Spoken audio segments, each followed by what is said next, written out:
little adventure before our race weekend next week. Outside of church, outside of a small little town in northern Minnesota. The fuel pump died, which I'm running E85 and Walbro 450, and that is not a pump that you can get in the middle of nowhere in northern Minnesota on a Saturday morning. Got a OEM fuel pump, and we're gonna makeshift some wiring, redneck engineering, and fuel pump and fuel will be perfectly fine. But we're gonna hopefully get this back up and going, so at least I can make it about another 30 minutes to a friend's shop and then see where we have to go from there. So while we're here, I have a fuel tank baffle in this package, and it just so happens that we have the fuel tank all opened up, fuel pump is out, and I can just go ahead and install it. So today's video is going to be an install video. So if you have an S2000 and you're tuned on E85 and you have a larger fuel pump, you're going to have fuel starvation issues really bad. Regular driving, you're never going to notice it. If you're doing autocross or road course, you're going to feel it and it's going to piss you off.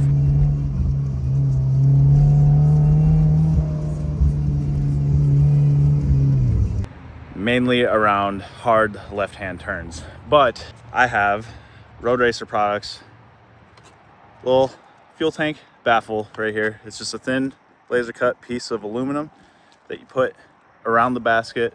You fold these little tabs in, and then this helps keep fuel in the basket versus sloshing out of it to hopefully help prevent fuel starvation. Now, they do give you some instructions and some rubber gloves to keep your skin out of the fuel. Typically don't do this on a full tank of gas. I filled up this morning and I have about 3/4, but obviously we're having other issues, so might as well get it done now.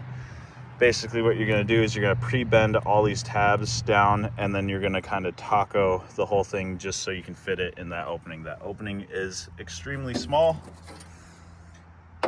and this doesn't even fit into the big one. We are going to fold these little tabs in. Recommends using a square, that way you get a clean crease. I'll find something that'll work out here in the middle of nowhere. And then in this picture you can see how they're all folded in, and then kind of taco the whole thing so it fits in the basket. So we're gonna go ahead and see if we can get this done. All right, and so you can see it for reference. We have the F facing up the proper direction, arrow pointing that way, tabs all bent, and we have it tacoed in half, kind of like this. And this gives you enough where you can actually sneak it into the basket, get it all the way into the tank like that, and then you're gonna start folding it back and bending those tabs around the lip of the basket right there that goes all the way around, and the F is going to be facing just like that with the arrow pointing towards the front of the car. Got a DQ, and that was my hood. Good Lord. That's fine. New fuel pump going in, got the baffle in, and hopefully this all works, because it's definite redneck engineering, some butt connectors, new wiring, and yeah, it's gonna work. We just mocked it up, got it all wired in, fuel pump primed, so it is official, the other fuel pump is dead. So, making progress. All right, go ahead. Oh yeah, it's push button still. I haven't had that in forever. Hey.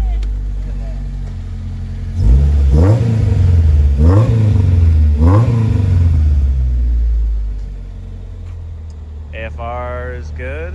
Yeah, I mean, when I went.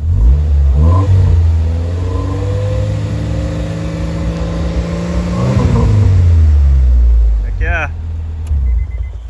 We did it. Good enough to get home.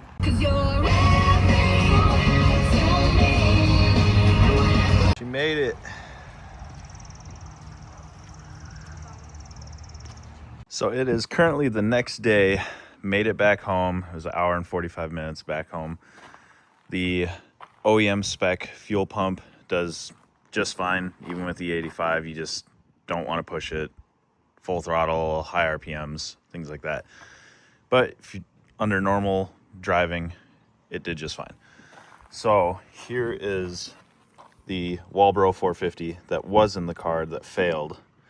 And what we found was when we pulled the hanger out, the sock or the filter was no longer attached to this, so it was just sucking in straight fuel from the tank. Fuel is relatively clean, so like there shouldn't be too much sediment or anything else like that, but I mean it doesn't take much to clog one of these up and then potentially fry it. Pretty sure that was what caused this pump to fail, but if you look online, it seems like it's a pretty common thing that these can go out. So yeah, hopefully I can get a Walbro 450 ordered and to me in time to install it for next weekend's race. So stay tuned for the next video because we'll be at the track and hopefully you'll see the S2000 running.